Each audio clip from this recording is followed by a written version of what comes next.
आज कन्हैया जा रहे हैं और आज ही अक्रूर जी ने मैया को सारी बातें सब कुछ सत्य सत्य कह दिया।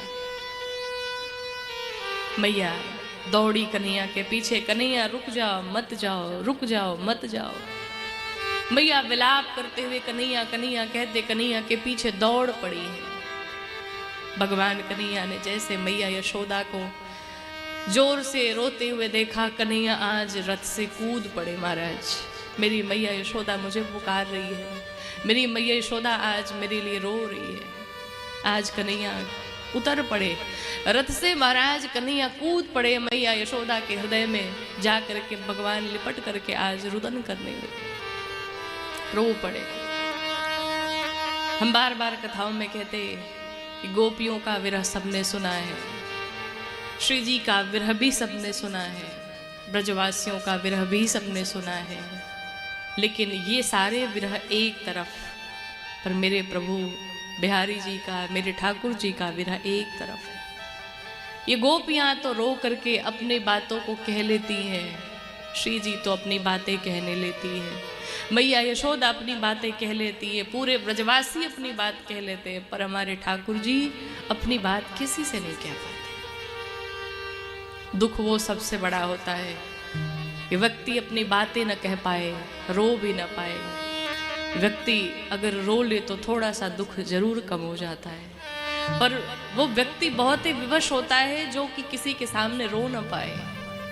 गोपियों के विरह को सबने जाना, सबने सुना, श्री जी के विरह को सबने जाना, सबने सुना, ब्रजवासियों के विरह को सबने जाना, महसूस किया, अनुभव किया, सबने सुना, लेकिन मेरे कृष्ण के विरह को किसी ने नहीं जाना। क्यों?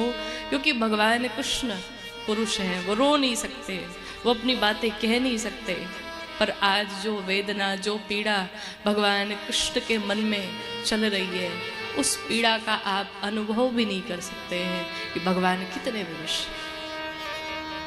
मैया यशोदा कन्हैया को हृदय से लगा करके रो पड़ी।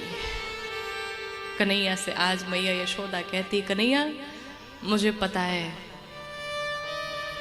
मुझे पता है कि तू मेरा पुत्र नहीं है, तू यशोदा नंदन नहीं है, तू तो देवकी नंदन है, पर एक बात कहूँ का ना, आज मैं तुम्हें जाने से रोकूंगी नहीं। क्यों नहीं रोकूंगी मैया?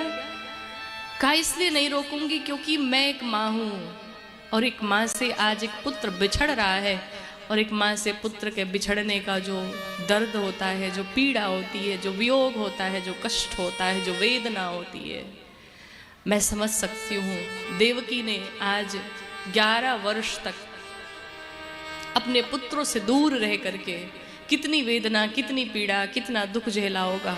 उस माँ के प्रेम को मैं, उस माँ के दर्द को मैं समझ सकती हूँ, और आज मैं तुम्हें रोकूंगी नहीं क्योंकि तुम अपनी माँ से मिलने जा रहे हो। पर कन्हैया, मैं बड़ी बावरी थी, मैं बड़ी पागल थी, तुझे कभी प्रेम नहीं किया, के लिए मैंने उखल में बांध दिया, थोड़ी सी मटकी फूट जाए तो डंडे लेकर के दौड़ पड़ती, तेरे कान पकड़ के खींचती थी।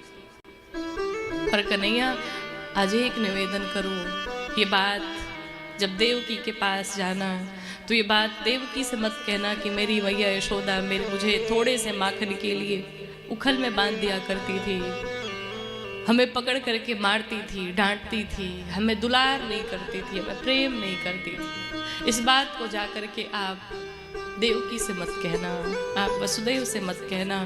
बस इतनी सी इच्छा है हमारी, न जाने कब तुम्हारे दर्शन होंगे। पर कन्हैया रो पड़े, कहा मैया मैं तुम्हारा ही पुत्र हूँ, सदैव से तुम्हारा ही हूँ, तुम्हारा ही रहूंगा।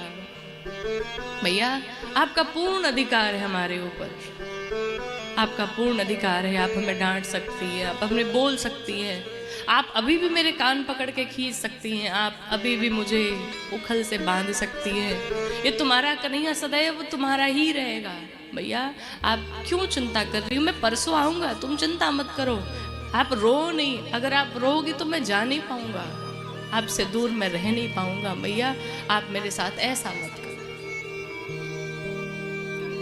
भैया यशोदा ने कन्हैया को विदाई दी, पूरे ब्रजवासियों ने विदाई दी, श्री जी ने, गोपियों ने, सबने विदाई दी। सब देखते रहे भगवान को। जब तक भगवान का रथ, जब तक भगवान गिर पड़ी, नंद बाबा मधुमंगल तनसुखा बनसुखा सबको समझाते, अरे बावरे हो गए, पागल हो गए हो तुम, हमारा कन्हैया शीघ्र आएगा। मधुमंगल रथ को जाते हुए कहता है, सुनो कन्हैया जरूर आएगा, अभी वापस हो जाएगा। क्यों?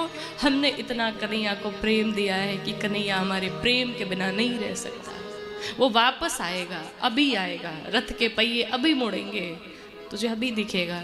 दूसरा मित्र कहता, नहीं मधुमंगल, रथ जा चुका है, अब रथ दिखाई नहीं पड़ रहा है, वो ध्वजा नहीं दिखाई पड़ रही है, अब कन्हैया वापस नहीं आएगा।